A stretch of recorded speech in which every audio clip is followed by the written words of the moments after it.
Oh, you beautiful people. This is episode 8 of Computer Science for Everyone. And today we're going to talk about sequencing. Remember, we talked about computational thinkings, then we went through two categories of algorithms, searching and sorting. And then you got kind of sense of how we design algorithm, right? You remember the flowcharts and all the kind of steps. But something was common between all these algorithms. I told you that algorithm is a set of instructions. That means step one, step two, step three. We have to follow all those kind of steps to get the final result in the best way. Well, so there is something very important. Computer receive instructions from you as programmer because computer doesn't know how to do the things. So we have to divide our problem into the algorithms and then turn them into the set of instructions and then give it to the computer, and computer start from the first instruction to the very end to finish the job. So this order is very important. When you design algorithm, you have to understand that your instructions, they follow very specific order. And this is called sequencing. And that's what exactly I want to talk about. When we design algorithms, there are three important building blocks to make sure that the algorithm that you are designing or the way that you are presenting your algorithm is computer programming friendly. It means like we can convert it to any programming languages. Not it's just like kind of sit down and I explain my solution. I have to explain it within the kind of discipline to make sure that I can convert it easily to a programming language. So it's very important you understand these three building blocks. One is sequencing. That's what I'm going to talk about it today. And the other one is selection, iteration, that I'm going to talk about it in the next episodes. And now let's jump and talk about sequencing. If I want to give you a good way of understanding the sequencing, I do have a kind of example. Imagine that you are owning a business, and your business is you're selling different kind of the milkshakes, the chocolate milkshakes, the vanilla milkshakes. I really like the vanilla milkshakes. And now imagine I'm in your shop and I say, hey, I need a banana milkshake. So I'm going to buy a banana milkshake from you. And your business has a name. You choose Algo Shake for your business. And now because you want to make a banana milkshake, you should go through your recipe. You have some set of instructions like an algorithm. Okay, that's why, because you're a computer scientist and you change your business to sell a milkshake, and that's what we call the algo shake, right? So now you're going to go through your recipe. The first step is skin the banana, and then next step is put in the mixers, and the next is kind of maybe 100 ml milks, and the next step add ice, and then turn on the mixers, and then just serve it to me. So, and then give the glass to me. This is great because if you follow the orders,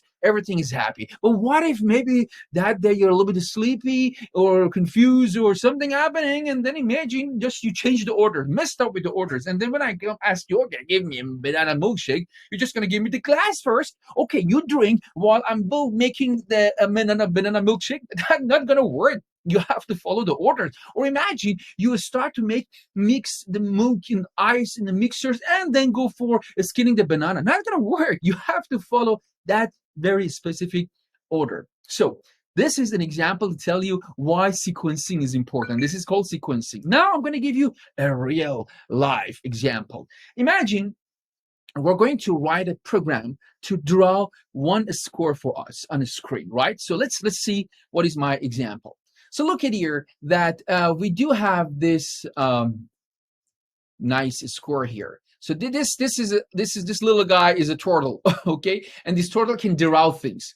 So what I'm going to do, I have to forward to reach to this point. Let's say if each side of this square is 100 pixels, because we're in the monitor and you're watching my video on your phone or computer. So that's why I'm talking the language of pixel. I don't say 5 centimeters, but you can think of it like kind of distance measurement. So here I go forward 100 pixel, then I have to turn right 90 degree because we're talking about a square. A square is a polygon with the 4 sides and all equal, and regular polygon and 90 degree, right? So that's great that you know it.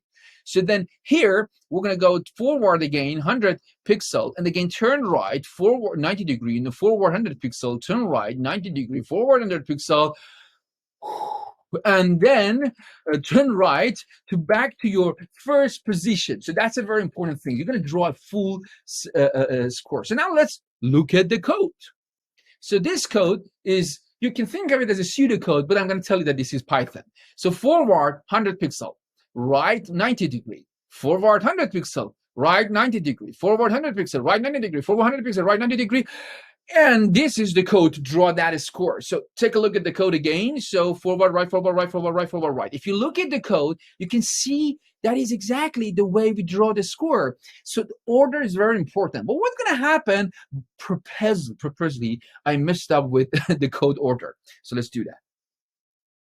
Look at this.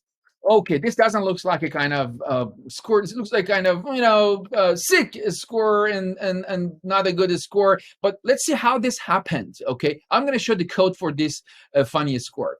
If I go to the code of this funny score, you're going to see the code here. So look at the code, forward 100. So that's just very good. You know what? At the same time, I compare this with the right code that I had first. Forward right. So here also forward right. Forward right. But look at here, something happening here. It's supposed to be forward right. And then forward right. Right. There's a lot of right. Think about it again. I'll show you the code, the correct code. Forward right, forward right, forward right, forward right. Now I show you the wrong code. Forward right, forward right, forward, right. Now if you back to the result, forward right, and then forward, and then right.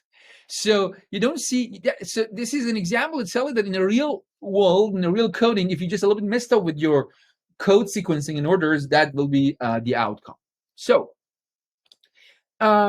when it comes to complex algorithms that they have hundreds, if not thousands, lines of codes, messed up with the order is really catastrophical because you're going to get a big headache to figure out where you lost that kind of little order. So it's very important you follow orders. Computers follow orders, follow whatever you give to them. And if you make a mistake, so they just follow your mistakes. So don't expect the computers to be a kind of magical power to understand and tell you, oh, you did a mistake. No, not going to be. At least now is not like that. So this way of execution, rather than sequencing, we call it linear execution. That means you just start like a line when you draw a line. So that's the meaning of the being linear.